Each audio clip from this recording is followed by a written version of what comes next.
Live from Studio B in Bridgeport, Connecticut, this is PWOP bringing you this week's DSPisms.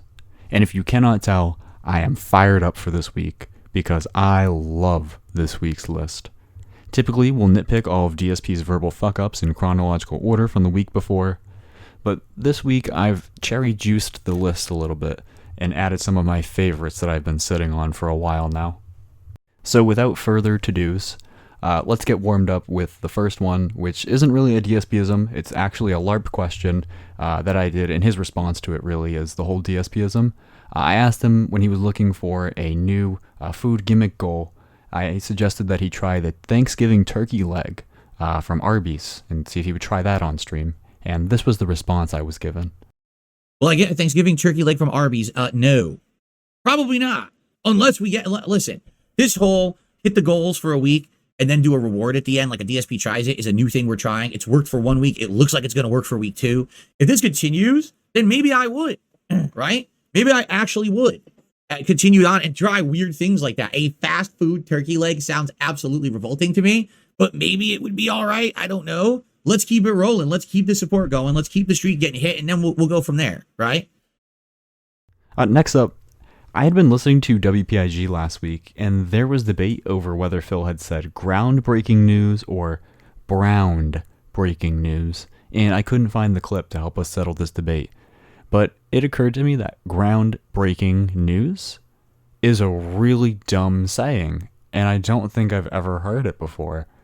So I checked Pigpigo to see if maybe Phil had done this one before.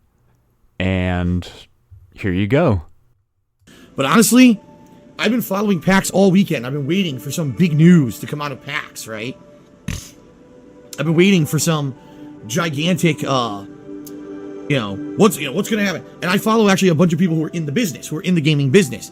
And I see them tweeting constantly, PAX, PAX, PAX. And I'm reading every tweet. I'm looking at like, there's no info. There's nothing happening at PAX. It's not like, oh, here's some great groundbreaking news from PAX, I mean, we just had Gamescom a week or two ago. E3 a couple months ago. So, most of you aren't new here. You know he says things that are just so ridiculous, but I feel like sometimes the audience is in disbelief, and they think I might just be making some of these up. It's the monkey in the room that I just can't seem to get rid of.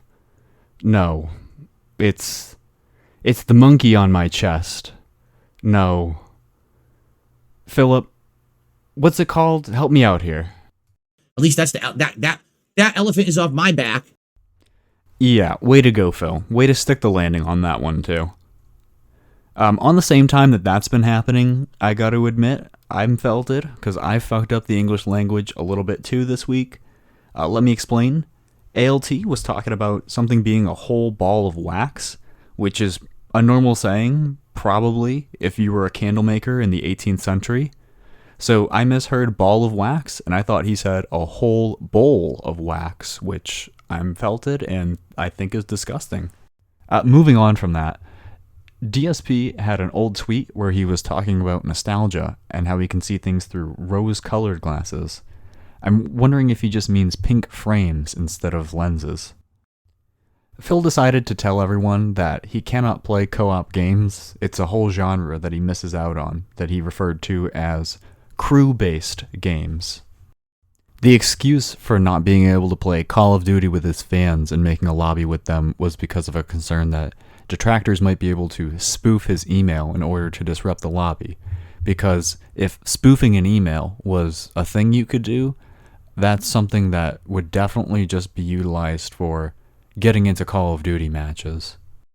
Phil was trying to talk about his PC desktop, but I think he had his gaming soulmate Andy on the brain again because he referred to it as a test top.